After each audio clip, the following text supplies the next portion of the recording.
Assalamu alaikum masu kallo barkanmu da warhaka, barkanmu da sake saduwa a cikin shirin nan namu na duniyar Kannywood. A cikin shirin namu yau mun samu ziyartar babba wanda yake tauraruwarsa yanzu take haskawa a ɓangaren mawaƙan Hausa a Najeriya da ma duniya zan ce gabaki ɗaya. Wannan ba wani bane illa Hamisu Bireka. Hamisu Bireka, a madadin masu kallo muna maka barka da wannan lokaci. To barka dai. To Hamisu Bireka, Na'am. a takaice za mu so kaɗan ba mu tarihinka. To da farko dai assalamu alaikum, sunana Hamisu Sa'idu Yusuf wanda kuka fi sani da Hamisu Bireka Dorayi. Ni haifaffen Najeriya ne, ina nufin Kano, sannan kuma ni dan Gwale local government ne, Dorayi karama unguwar Bello. Na yi karatu a nan karamar hukumar mu inda na yi primary school a nan Dorayi karama, na secondary school a Dorayi babba. Daga nan kuma na dakata shi wannan shekarar nake sa ran dorawa idan Allah ya lamunci. Hamisu Bireka, Na'am. yanzu duniya ko a ce tauraruwar ka ce yanzu ta tsiri ta sama. A'a nake tasowa dai. To kake tasowa. Yau. Mu bashi a haka a bangaren mawakan Hausa. Haka ne. Wani irin kalubale ka fuskanta daga fara waƙar ka zuwa wannan lokaci? To shi kalubale, abinda na ɗauka kalubale shine duk abin da ɗan adam ya zo da shi idan dai har ya zama sabo ne wannan abin, to dole sai an kalubalance shi dan zai daidai da ra'ayin wani kuma ba zai daidai da ra'ayinsa ba. To gaskiya dole ne kalubale, amma ni kalubale na zan iya cewa na ɓoye shi a zuciyata, na bar shi ba sai na bawa masoya na labari ba, domin duk abin da zai faru da kai ya riga da ya faru. To yanzu abin da su masoyana suke da bukata wanda na fi sani shine yaya za na nishadantar da su, shine abin da ya kamata yanzu in yi. Amma kalubale idan na faɗa ban yafe ba kenan. To Hamisu Bireka, za a iya cewa shekara nawa ka ɗauka a ɓangaren masana'antar fina-finai? Wani lokacin akan ganin ka a cikin fim ka fito. So yanzu kuma yawanci dai ka fi fofula a ɓangaren waka. Gaskiya. Shi sai a ce ka kai shekara nawa akalla da shiga cikin wannan harka? Gaskiya akalla ba kasara ba zan iya ce maka shekarun da ɗan dama, duba da ina yaro gaskiya nake yi har na girma. Kaga yau a 'yan shekaruna da nake da su idan ka cire shekarun da na ina waka za ka ga ɗan mitsitsin yaro ne ni gaskiya. Na kwana biyu ina yi, ba zan iya ce maka kai tsaye shekara ta kaza ba, amma na san dai na kai shekara 10. To kaga a shekaruna idan ka cire shekara 10 ina koma yaro sosai. Gaskiya an kwana biyu ana yi. Akalla dai za ka kai irin shekara 10 ɗin nan kenan haka. Na fi gaskiya. Ka fi 10. Wallahi. To sai a ce yanzu gashi ka ɗaukaka lokaci ɗaya. Wani zai ga kamar a lokaci gaskiya ne akwai wannan. Mafi akasari mutane lokacin da suka fara jin ka to sunan ka sabon mawaki, lokacin ka zo ka fara. To amma abin da yake faruwa dole sai ka daɗe kana yi, saboda ina ka samu gogewar da har za ka yi abin da za a saurare ka idan dai har baka daɗe kana yi ba. Akwai koyo, bayan baiwa akwai koyo. Yawa da baiwan a jikinka, amma sai ka koya. Za ka je nan ka gaya wane yake yin nasa, ya kuma ake yin wannan. Sannan za ka je wani abu a cikin murya. Yanzu akwai abin da ya daɗe yana ci mun tuwo a ƙwarya lokacin da na taso ina waka, shine idan na yi waka, duk ran da na kunna waka manyan mawaka sai in ji taso a sama da bolin da komai taso da ƙarfi ta sai in ji bolin ɗin nawa a ƙasa. Wannan dalilin yasa na koma studio da zama fadan na koya abin da ake yi. Ma gano menene dalilin da yasa ni tawa wakan nake jinta a ƙasa sannan ta manyan mawaka nake jinta a sama, sai fa da na gano.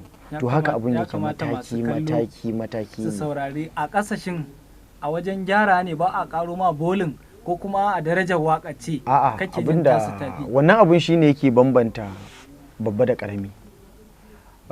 Na farko dai akwai kwarewa ta voicing na su manyan mawaka sun fi ni iyawa, sun riga ni farawa, don haka duk yanda za su yi kyau sun fi ni sani. Sannan akwai kwararrun ma'aikata, tunda duk abin da za ka yi akwai ma'aikata na musamman wayanda su in suka zo za su yi za ka ji ya yi titi ya yi fayo. Amma kuma daga voicing ne, daga lokacin rerawa ne. Sanda ake rerawa. Yawwa daga lokacin rerawa ne da ka yi muryan idan ka daga tan da za ta zo daidai da wannan abu shine zai di balansin da kiɗan sannan waka ta zo daidai da kunnan masu sauraro shine idan aka kunna waka ka da ka ji bi bambanta da na manyan mawaka ba da na karamin mawaki. Ina fatan dai masu kallo sun fahimci me ake gaskiya. To sai a ce sanda ka fara waka dama ka sa rai kana da wani ƙwarin gwiwa da kake tunanin zaka zo wannan lokacin ko kuma kana yi kawai dai Allah ne ya kawo ka wannan lokacin baka taba tunanin haka ba? A'a gaskiya ina da ƙwarin gwiwa domin na farko lokacin da na ji a raina zan kama waka ka'in da na'in sai da na samu iyayena sai da na samu babana na ce ni waka nake so zan dinga yi. Ya ce min to Hamisu idan dai har hakan ya fi alkhairi Allah ya sama albarka a ciki. Ka ganna da ƙwarin gwiwa. Ba na mantawa lokacin da na je na yi waka ta na zo gida ringidi ana ta min dariya irin wakar ka san abun ka na dan koyo. Mama na sai take cewa in dai Hamisu ne a yanda na san shi wata rana sai kun tafa masa. Tana ɗaya daga cikin wanda ta ƙara maka. Alhamdulillah to kaga na samu hope. Wannan dalilan su ne a zuciyata sannan na je in zan tafi studio mama na nake na zo in ce na tafi in da a ce min a da lafiya Allah ya tsare kuma Allah ya bada abin da aka je nema idan na dawo kuma a ce min sanna da zuwa gidanmu. Kaga zan samu ƙwarin gwiwa cewa in dai har da gaske addu'an yayi karɓaɓɓiya ce to wata rana zan yi nasara. To wannan ƙwarin gwiwan shi nake kwana da shi nake tashi har na kawo kuma haka. To wani kira za ka yi ga su mawaƙa yanzu masu tasowa? To gaskiya kiran da zan yi shine shawara satar amsa kuma duk mutumin da zai abu ya fara neman yadda iyayensa idan dai har da yadda iyaye to ko da wani ne ma zai taimaka maka idan dai har kana da kusanci da iyayenka ya fi jin ƙwarin gwiwar ya taimaka maka saboda ya san zaka kai labari. Duk mutumin da ya taso yana biyayyar iyaye Allah bai barin shi ya ta gayyara. To kaga babu yanda za a yi ka ci gaba da yi idan ba za ka yi nasara ba. To shawara ta shine a yi da yaddar iyaye yadda gida sannan sai a yi wa na gaba kuma biyayya shine. To idan muka koma cikin waƙoƙin da ka yi daga lokacin da ka fara waƙa zuwa yanzu wacce waƙa ce ta fi wahalar da kai wajen yin ta kuma kake ganin kamar ita za ta fi karɓuwa a cikin waƙoƙinka? A'a gaskiya idan an samu magana ta zo min a biyu. Na yi waƙar da ta fi wahalar da ni wadda ba zan manta cewa ta wahalar da ni ba sannan kuma waƙar da na sa wa rai shi ma daban. Yanzu kaga yawa waƙar da na tafi wahalar da ni a kankin kaina ita ce Hamra. Akwai waƙar da na yi Hamra 'yan mata da nake ba da labarin hawan Dorayi waye na yi ta 15 ga azumin shekarar da na yi ta bayan sallar la'asar zuwa magarba ana dan shan wahala.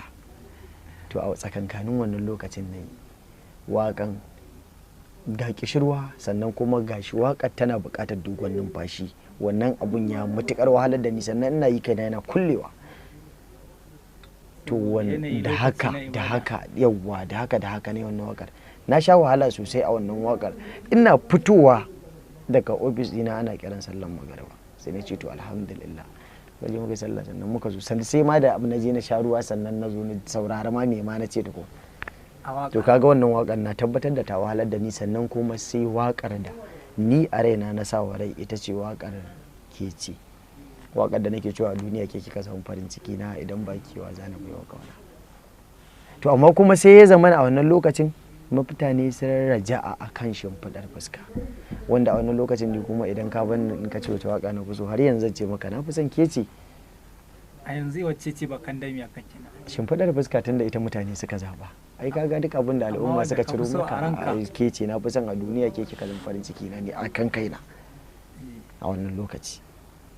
To a yanzu duk lokacin da mawaƙi yake kan tauraruwarsa take haska haka ne dole lokaci ne zaka ji waƙoƙinsa ya raja akan cewa wataran in yau shine wataran ba shi bane.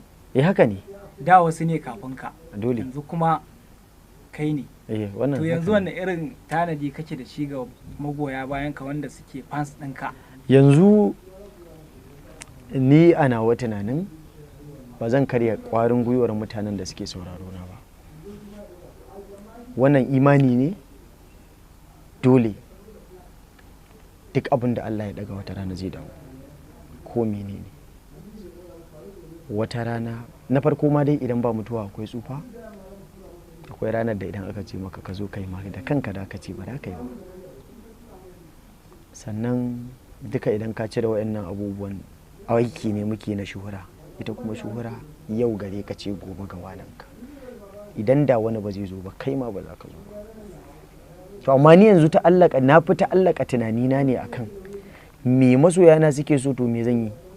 Abin da nake ta'allaka tunanina akai shine yau idan aka ce Hamisu Bureka, wasu su ce likitan masoya, wasu su ce malamin soyayya, wasu su ce masoyi, wasu komai ana kirana da shi inda ya shafi soyayya.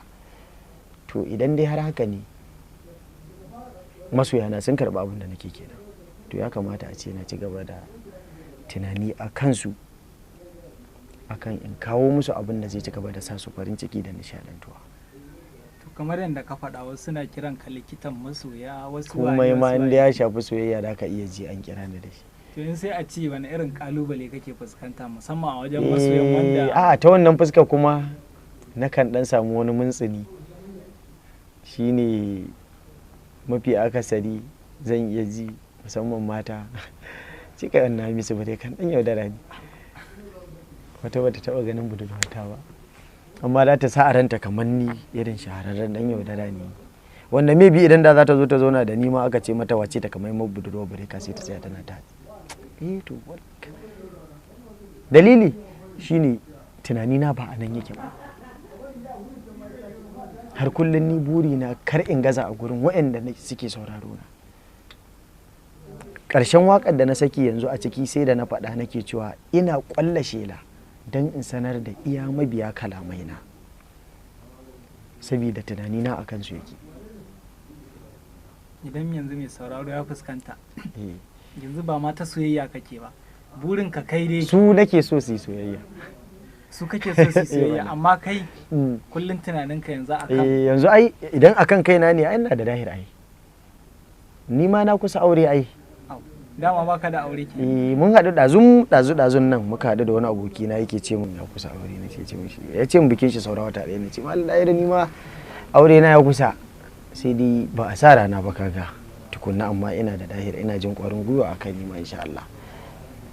Amma irin biyan 'yan mata haka dai na gari ban iyawa, saboda muna kan wani kadami ne na ba lalle ka gane wa ke son kan ba ma tukun. Idan kana da hankali sai kai concentrating sana'ar ka, sai ka mai da hankalinka kan shi shine kawai. Amma dai abin da na yi shura akai shine soyayya, to kaga ba zan gaza ba gurin gaya wa mutane menene so a nawo fahimtar. Yawanci idan ka ji mutum yana magana akan abu a bangaren ya fi kaurin suna, sai a ce a baya kai dan soyayya ne tun da ka taso dama, shi yasa kake da waɗannan kalamai da kake zuwa a cikin waƙa na soyayya.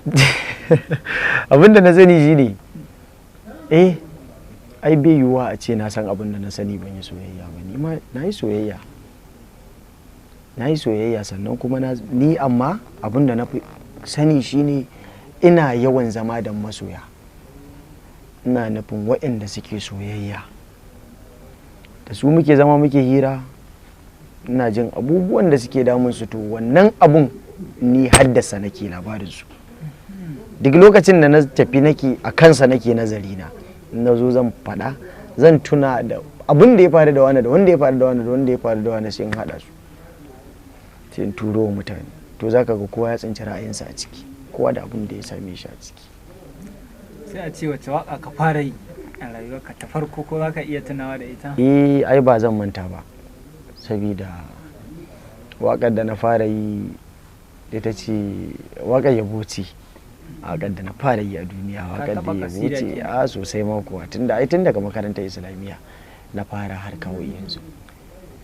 Wakar yabo na fara yi gaskiya, ban manta ba. To ya kamata ka ɗan rerawa masu kallo su ɗan ji wace ce waƙar ka ta farko, watakila wani bai sani ba, watakila ya santa ma da bai san kai ba. Gaskiya ne. Mustapha Rasulillahi rainan Halima, shugaban ma'aikan Allah, kai nake kaiwa kukana, ta ce waƙa ta farko a duniya. To izuwa yanzu bakan damiyarka da ka faɗa da kuma wadda kai ka fi so a ranka, ita ma duk da masu kallo sun santa ya kamata ka rera su ji daga bakinka. Idan za ki kije da ni, idan na yi fushi ki rarrashe ni, silar so na shiga babban karni, idan gani ga ki sai in ji na farin ciki ya mai sabuwar amarya. Idan za ta ba ni dama ya masoyiyata, mai rabon ya gabaɗi zai gani gwanata, cikin masoyanki a yanzu na yi rata, tunda ni zan iya baki rayuwata. Karin waka idan za ki kije da ni. Akwai abin da ya faru a cikin soyayya ko kuma karin ne da ya zo maka na wakar? To ai ta wakar ma bata kame mun wanda ne ba. Ba masoyayya ta haka wadda kuke soyayya. Mafi gaskiya lokacin da na yi wakar idan za ki kije da ni nan, na yi wata waka so na gaskiya wa mutanenmu don Dorayi unguwar Bello da muke sai mun yi soyayya da wata budurwa ta lokacin ina dinki. Daga bisani sai mutane sun ganni su dinga bayan ta yi aure sai suke cewa na yaudare ta, wasu sai ta yaudare ni ta yi aure, ni kuma na san ba yaudara ta yi ba kuma ba yaudara ta ne ba. Sai na zo sai na yi waka akan abin, sai a ƙarshen wakan nake cewa ban yaudare ta ba, ba ta yaudare ni ba. Wannan dalilin sai lokacin sai aka karɓi waka, sai na ji daɗi a raina. Da na ji daɗi sai na zo in yi waka akan karɓan da aka yi, sai na ce shimfiɗar fiska ta wuce ta tabarma. Hamisu Breka, idan muka dawo a cikin wata waƙarka, akwai inda kake cewa ta kewaye da abokinka ta ci amanarka. Shin abin ya faru a gaske ne ko kuma? Ita ce waƙar yaudara. Yaudara, wadda nake cewa daga zuciya da jini sakonni na suke. Shi labarin irin kirkirarren labari ne. Lokacin da zamu yi akwai ita jarumar aikin Hafsa Bauchi, concept din nata ne, ita ta kira ta ce min ga akan abin da nake so mu waka. Ni kuma shine na zauna na yi tunani daga me ya kamata na yi, shine na yi wannan wakar ta yaudara. Abun yana faruwa, yana yawan faruwa da so da aka ji mutane da dama in suka ji sai suke tunanin ma to ko da ni ya faru.